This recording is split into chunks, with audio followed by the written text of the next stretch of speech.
Como parar a dor? James B. Richards. Dor é inevitável, sofrimento é opcional. Esse livro é dedicado à memória de Julie Vogt e à família e aos amigos que a amaram até o fim.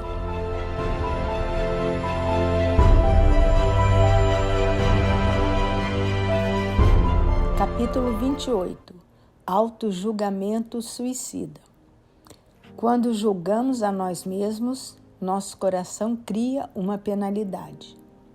De todos os fatores destrutivos relacionados ao julgamento, a enfermidade é talvez o mais devastador.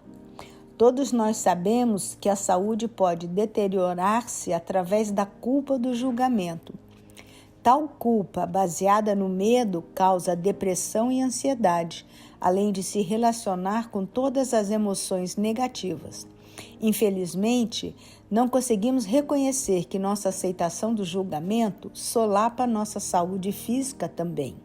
De fato, a Bíblia diz que isso é a causa para doença e morte. Em sua primeira carta aos cristãos de Corinto, Paulo ensinou como a comunhão na ceia do Senhor pode ser uma experiência vivificante. Jesus havia dito: "Esse cálice é a nova aliança no meu sangue. Fazei isso todas as vezes que o beberdes em memória de mim." 1 Coríntios 11, 25. No verso 26, Paulo disse que, fazendo assim, anunciais a morte do Senhor até que ele venha. 1 Coríntios 11, 26. Então, no verso 27, ele nos adverte: "Por isso, aquele que comer o pão ou beber o cálice do Senhor indignamente será réu do corpo e do sangue do Senhor." 1 Coríntios 11, 27. Para muitos, a parte mais difícil dessa passagem é tentar entender o que significa partilhar indignamente. No verso 28, lemos: "Examine-se, pois, o Senhor a si mesmo, e assim coma do pão e beba do cálice." 1 Coríntios 11, 28. A palavra examine significa inspecionar para aprovação. Não é uma auditoria interna procurando defeitos. O objetivo não é olharmos para dentro de nós para determinar por que somos reprovados. Em vez disso, o objetivo é olhar para dentro e nos lembrar da cruz de Cristo, o que seu sangue comprou por nós e por que seu sacrifício nos torna aprovados.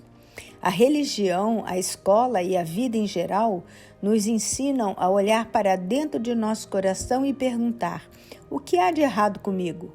Olhamos para o nosso coração e dizemos: tenho de achar o que está errado para que possa consertar o problema. É exatamente o contrário dos ensinos de Paulo. Se quisermos resolver o problema, temos de descobrir o que está certo conosco. Assim, Paulo diz: examine-se a si mesmo para aprovação. Olhe o coração e tente encontrar o que lhe traz aprovação. Nossa aprovação vem de Jesus. Bem, o que nos traz aprovação? A obra final de Jesus é a única coisa que nos qualifica diante de Deus. Devemos olhar para o que ele realizou através de sua morte, sepultamento e ressurreição. Ele tornou-se nosso pecado, por isso não precisamos viver sobre esse peso. Ele assumiu o castigo pelos nossos pecados, portanto não temos de temer o castigo. Ele foi ao inferno em nosso lugar, para que não tenhamos que ir até lá. Ele conquistou nossos pecados, assim não precisamos lutar essa batalha. Ele obteve justiça e nos-la deu como dom gratuito, assim não precisamos conquistá-la. Ele também nos qualificou para todas as promessas de Deus. Ele é nossa justiça e qualificação, em quem somos aprovados. Como Colossenses 2,10 diz, nele temos nossa plenitude. Infelizmente, o legalismo faz-nos olhar nossas obras como base para a nossa aprovação diante de Deus. No entanto, obras mortas não podem limpar nossa consciência. Não importa o que tenhamos feito de certo, aquilo que fizemos de errado paira sobre nossa cabeça como uma guilhotina, esperando para que o julgamento venha. Volte às instruções de Paulo. Ele nos lembra de que a comunhão deveria ser feita em memória de Jesus e sua obra consumada. Ele não tem que ver conosco, tem que ver com ele. Em 1 Coríntios 11, 29, diz: pois quem come e bebe sem discernir o corpo, come e bebe juízo para si. Lembre-se, participamos indignamente quando não nos reconhecermos como aprovados em Cristo. A palavra condenação aqui é a mesma para julgamento.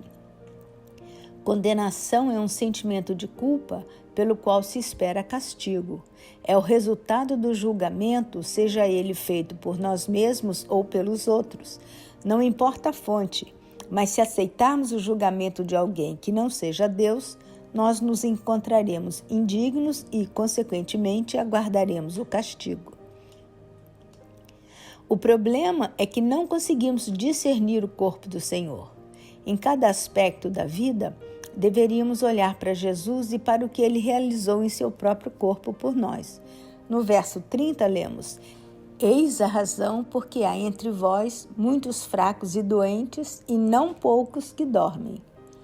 O fato de não nos examinarmos e nos acharmos aprovados à luz do que Jesus já fez na cruz é a razão pela qual temos doença e morte. A Bíblia diz: provocamos isso em nós mesmos. Paulo continua no verso 31. Porque se nos julgássemos a nós mesmos, não seríamos julgados. A palavra grega usada aqui para julgar é a mesma que significa examinar, achar aprovação. Se nos achássemos aprovados, não experimentaríamos condenação ou autojulgamento. Jesus disse: em verdade vos digo que quem ouve a minha palavra e crê naquele que me enviou tem a vida eterna e não entra em juízo, mas já passou da morte para a vida. João 5, 24. O problema não é que Deus nos julga, e sim o julgamento que experimentamos de nosso próprio coração. Ele é chamado de condenação. Hebreus 10, 26 e 27 diz: porque se vivemos deliberadamente em pecado, depois de termos recebido o pleno conhecimento da verdade, já não resta sacrifício pelos pecados, pelo contrário, certa expectação horrível de juízo e fogo vingador, prestes a consumir os adversários. Essa passagem não diz que Deus nos manda essas coisas. Ela diz que, se continuarmos voluntariamente pecando, o julgamento é o que finalmente experimentaremos. Por causa de nossa consciência culpada, começamos a buscar coisas que saem erradas. Começamos a ter expectativas de julgamento e punição. O auto-julgamento é o próprio cumprimento de uma profecia. Julgamos que somos dignos de ficar doentes, mas, ao adoecermos, dizemos: Deus está me castigando. Não é verdade, Deus não está fazendo nada. Nós o fizemos. Nosso coração acreditou numa mentira e nós experimentamos o fruto dessas crenças. Como diz Provérbios, a estultícia do homem perverte o seu caminho, mas é contra o Senhor que o seu coração se ira. Provérbios 19, 3. Em 1 Coríntios 11, 32, lemos: porque se nos julgássemos a nós mesmos, não seríamos julgados. O que significa ser corrigido? A palavra corrigir no grego não significa bater, açoitar, punir ou executar, mas treinar uma criança. Veja a concordância de Strong. Treinar uma criança é atraí-la e a compelir a caminhar no caminho direito. É feito com carinho, com grande amor e afeição. Não é feito com dor. Deus corrige-nos como uma criança com quem ele se alegra. Tal treinamento é feito pelo Espírito Santo. A Bíblia diz que ele nos convencerá no sentido de nos apontar nossos pecados. Mesmo quando não nos examinamos e aprovamos, o Espírito Santo tentará nos atrair para que nos libertemos do poder e das consequências do pecado. Veja o caso de Ananias e Safira. Eles eram novos convertidos, ainda não haviam aprendido sobre a liberdade da lei e sobre a libertação da ira de Deus. Quando confrontados pelo Espírito Santo com sua mentira, o coração dos dois ficou sobrecarregado de medo e condenação. Deus foi responsabilizado pela morte dos dois, mas ele não os atingiu. Atos 5 diz que ambos, Ananias e Safira, entregaram o Espírito. Atos 5:10. Nem Deus nem o diabo os mataram. A língua grega é muito clara com relação a isso. Nenhuma força exterior atuou sobre eles. Algo ocorreu dentro deles, de dentro de seu coração. Acreditavam no que não era verdade e morreram pelo que acreditaram. Sua mente o ajudará. Em um livro chamado Healing Back Pain, Curando Dores nas Costas, o Dr. John Sarno diz que há milhares de pessoas que ele tem tratado que ficaram totalmente livres de dores nas costas, sem qualquer medicamento, depois de 3 horas de conversa. Isso é tudo.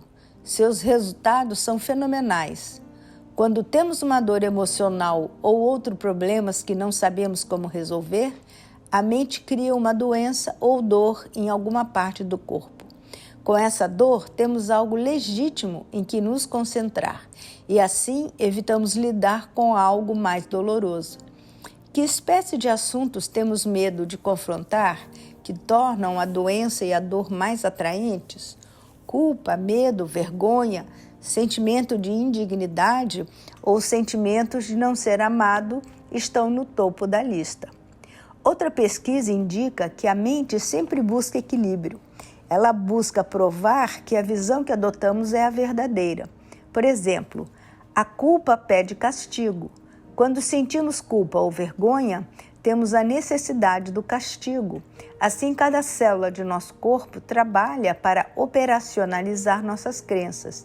Se cremos que somos indignos de ser bem-sucedidos e ainda assim o somos, então nossas emoções e até nosso corpo irão trabalhar para acabar com o sucesso. Se crermos que fizemos algo que merece castigo físico, teremos dores e doenças. Há várias maneiras capazes de influenciar nosso coração. A mais importante é crer que somos novas criaturas em Jesus. Fomos justificados, libertos da maldição da lei e qualificados para toda a promessa de Deus. Essa deveria ser nossa visão geral de vida. Deveria ser a única forma de nos ver. Se não é, devemos fazer o que for preciso para escrever essa verdade em nosso coração. Da próxima vez que você se pegar em tormento mental, doença ou dor, apenas sente-se, relaxe e abra seu coração para Deus.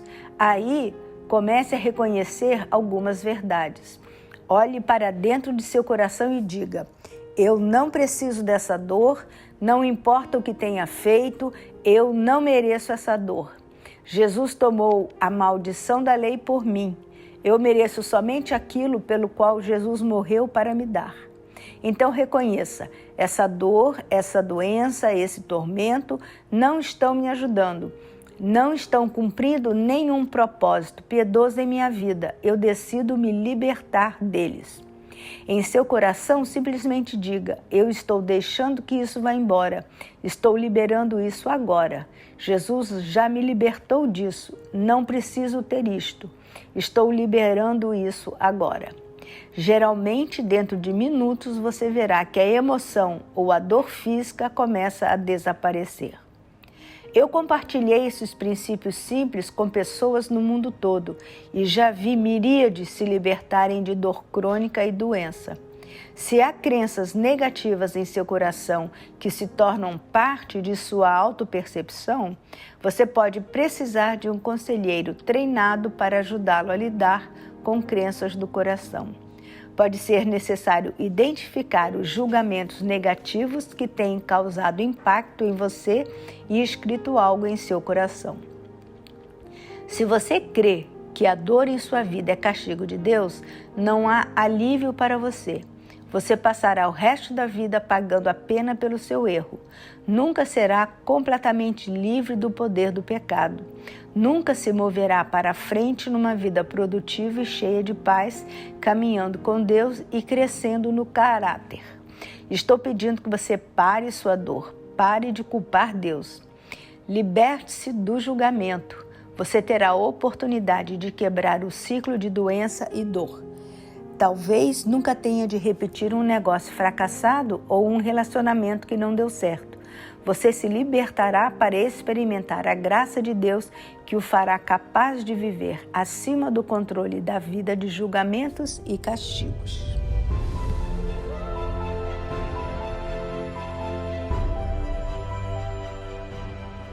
Capítulo 29. Encontrando seu verdadeiro eu. Encontre seu verdadeiro eu e você encontrará seu destino. Temos vivido sob o julgamento dos outros e do nosso mesmo por tanto tempo que realmente acreditamos que aquilo em que nos transformamos é quem somos de verdade. Já deixamos de lado nossa nova identidade em Cristo.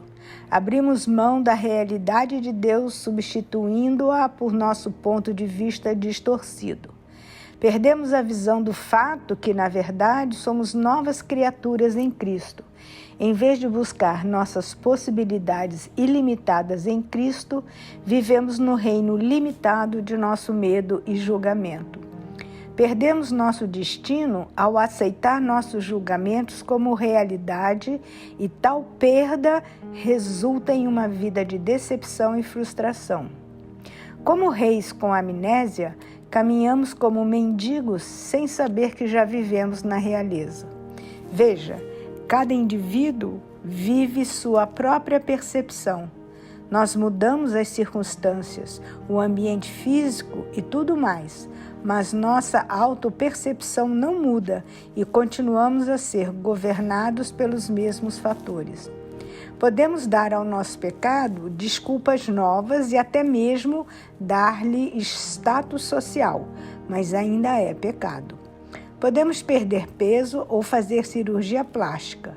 Podemos mudar nosso mundo físico ou material como sempre gostamos de fazer, mas ainda nos sentiremos da mesma forma por dentro. Não se trata do exterior.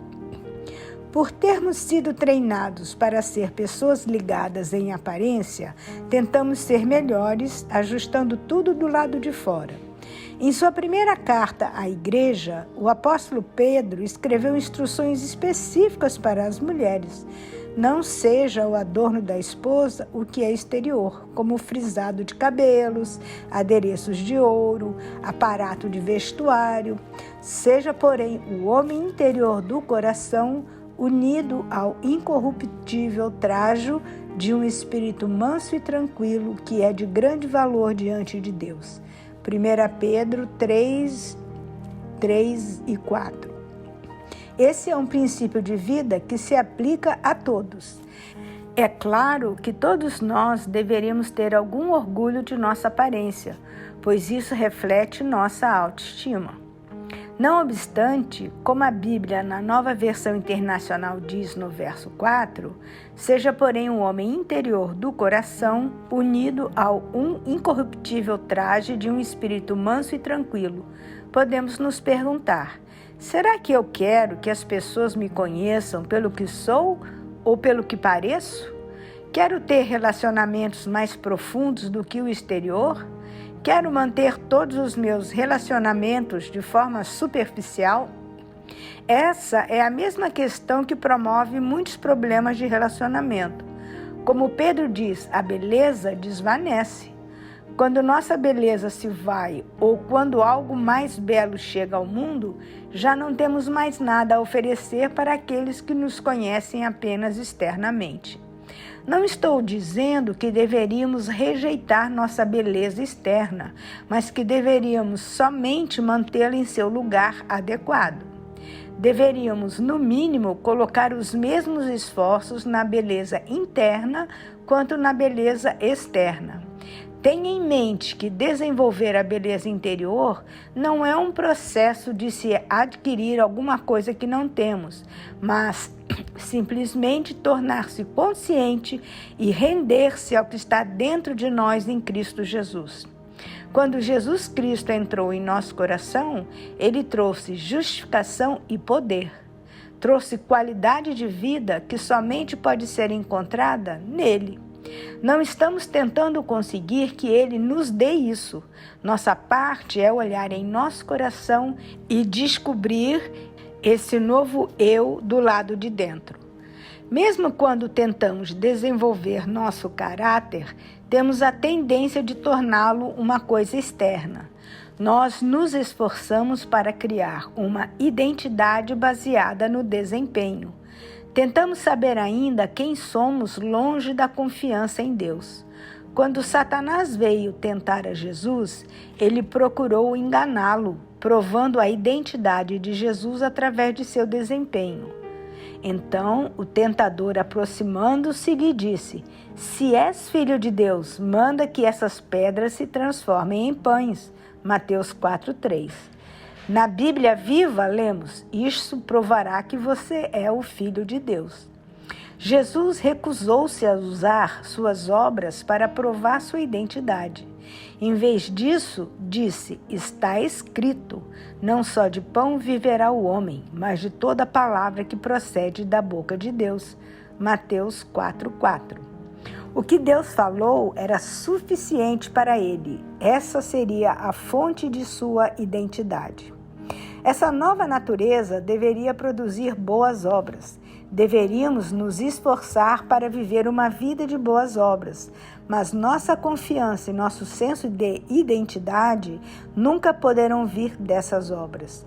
No momento em que isso acontece, mudamos nosso foco de Jesus para nós mesmos, e aquilo que uma vez seriam boas obras torna-se obras mortas. Se julgarmos nossa identidade pelo nosso desempenho, vacilamos quando nossas obras não provam quem nós somos. Se nossas obras provam nossa identidade, exaltaremos nossa justiça acima da justiça de Cristo.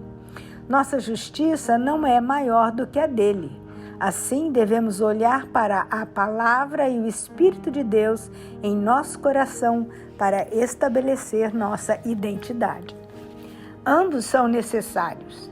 Achamos a verdade na palavra, mas experimentamos a realidade dela através de um relacionamento amoroso com Jesus. Pelo fato de não renovarmos nossa mente, ainda nos vemos em algum grau de modo como éramos antes de sermos salvos. Através de nosso próprio julgamento, determinamos que, por termos traços exteriores inaceitáveis, nosso interior deve ser corrompido. A maioria não quer olhar para dentro de seu coração porque tem medo do que pode ver. Essas pessoas estão convencidas de que verão algo tão abominável que seriam incapazes de suportar. Há um homem oculto no coração, uma nova pessoa ou natureza com quem não estamos em contato.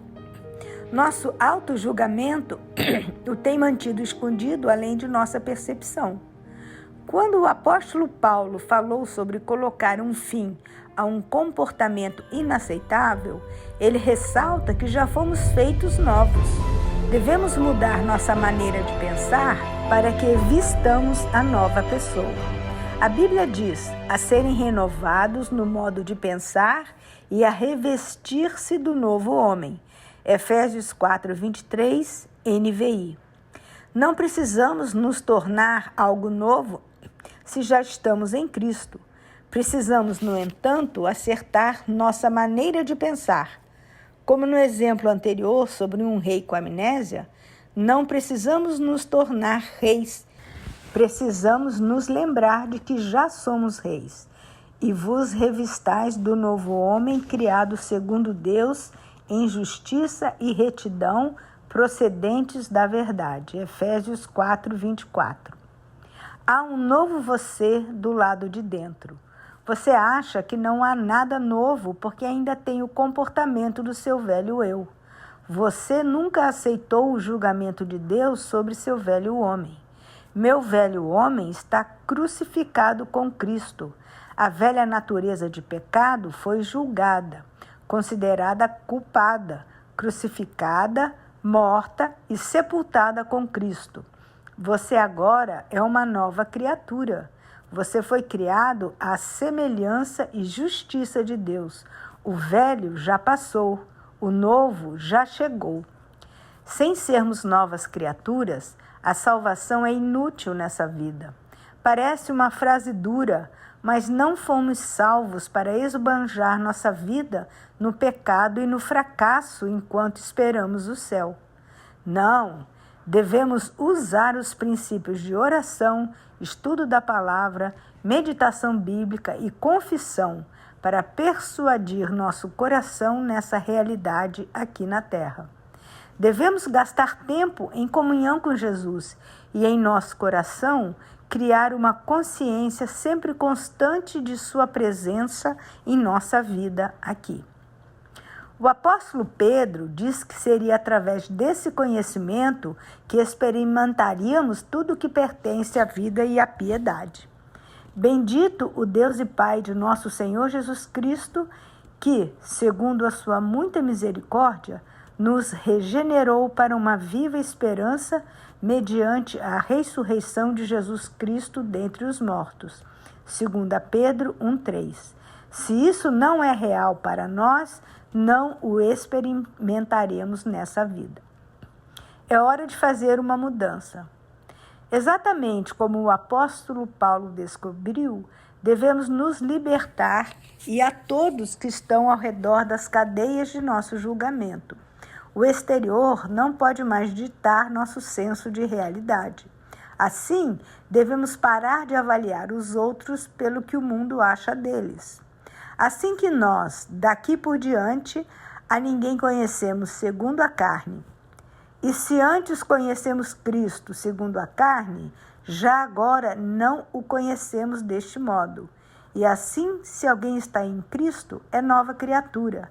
As coisas antigas já passaram, eis que se fizeram novas. 2 Coríntios 5, 16 e 17. Descubra o homem escondido em você e experimente o poder de transformação. Ouça seu coração e qualquer coisa que encontrar nele, da qual você não goste, não é o verdadeiro você. É uma mera fachada. É uma falsa crença que foi colocada em você através do auto-julgamento. Se você olhar tempo bastante, encontrará o verdadeiro você criado à imagem e semelhança de Deus. Quando buscar essa realidade com todo o seu coração, você a encontrará.